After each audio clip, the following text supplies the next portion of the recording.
आणि आमच्या कंपनीचा एक रूल आहे, 10 हे 10च वाजता वाजतात. लेट लतीफ किंवा एक्सक्युजेस देणारे कर्मचारी शक्यतो आमच्या कंपनीला पसंत पडत नाहीत. बाकी सी यू टुमॉरो 10 असं म्हणून तो पटकन अंगावरनं निघून गेला. अस्मिता एक सेकंद स्टन तशीच उभी राहिलेली. बॉसही उठला, जाता जाता म्हणला, मॅडम ऑल द बेस्ट, आणि निघून गेला. अस्मिताच्या ते गावही नव्हतं. 2-3 मिनिटांनी शिपाई आला. त्यांनी जोरात विचारलं, मॅडम आर यू ओके, काही होतंय का, डॉक्टरांना बोलवू का? तशी अस्मिता भानावर आली आणि म्हणाली, नाही अरे नाही संतू, चल मी पण निघते, उद्या सकाळपासून मीटिंग करायची. म्हटलं आज रात्री मला सगळा प्रोग्राम तुमच्या सगळ्यांचा तयार करावा लागेल, कुणाला कंटिन्यू करायचं कुणाला नाही हे बघावं लागेल, तुमच्या सगळ्यांच्या वतीनं बाजूही मांडावी लागेल. जसं संतूच्या लक्षात आलं की अस्मिता हे सगळं फायनल करणार आहे, तसा तो पटकन पुढं झाला. त्याने दरवाजा उघडला. मॅडम डोंट वरी, मी तुमच्या मदतीला आहे, काही लागलं तर सांगा अवश्य.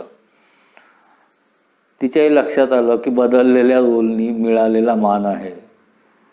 हलकीच हसली, बॅग उचलली आणि बस स्टॉपकडे निघाली. नाही म्हणायला 6:25ची बस लेट होऊन 6:30ला आली. बसमध्ये तिकीट काढून बसल्यावर तिला भूतकाळ आठवायला लागला. 15-20 वर्ष कशी गेली काही कळलंच नाही, नाही का? तो कॉलेजचा पहिला दिवस होता. मी देखील थोडीशी बावरलेली होते आणि थोडीशी घाबरलेली होते.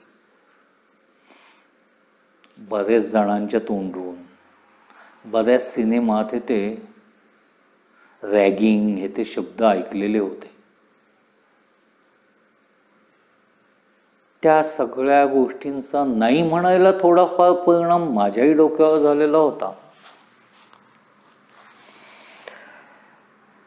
त्यात दादानं घेऊन दिलेली नवी कोरी करकरीत लोना, ती घेऊन मी कॉलेजला आले होते. तसं दिवसभरात काही घडलं नाही. म्हणजे कॉलेजचे पहिले 5-6 पिरियड्स व्यवस्थित गेले.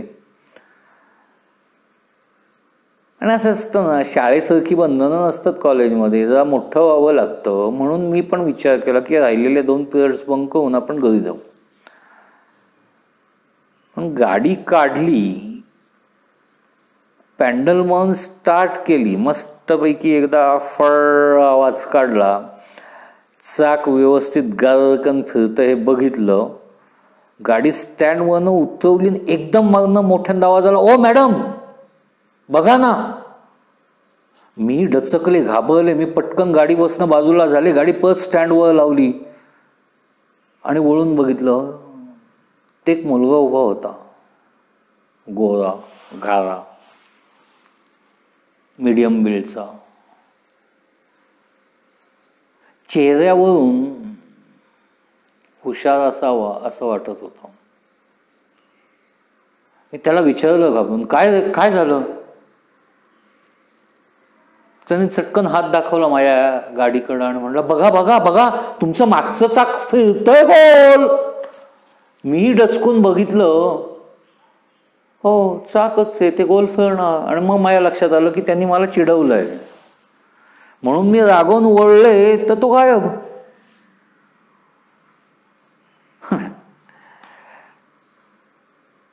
एक सेकंद मला त्याचं कौतुकही वाटलं. मस्त उल्लू बनवलं होतं त्यांनी मला.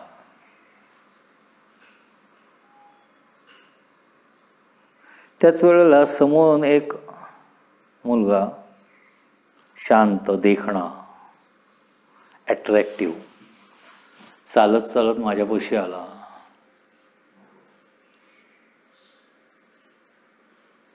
म्हणला, मॅडम नुकसानीत घातलं तुम्ही मला. पहिल्याच दिवशी ते कॉलेजच्या. मला आला राग.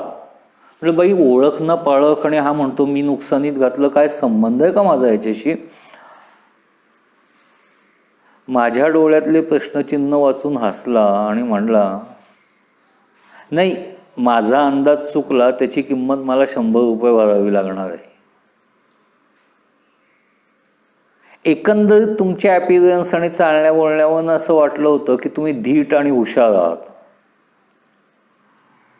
त्या दिनेनी माझ्याशी पैज लावली की मी हिला एका मिनिटात उल्लू आणि बुद्धू बनवतो, 100 रुपये हारणार का?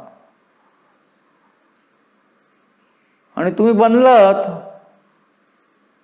अहो, लुनाचं चाकच आहे ते. एक्सिलेटर वाढवलं, गोल फिरणार तर काय करणार? तो त्याचा गुणधर्म आहे.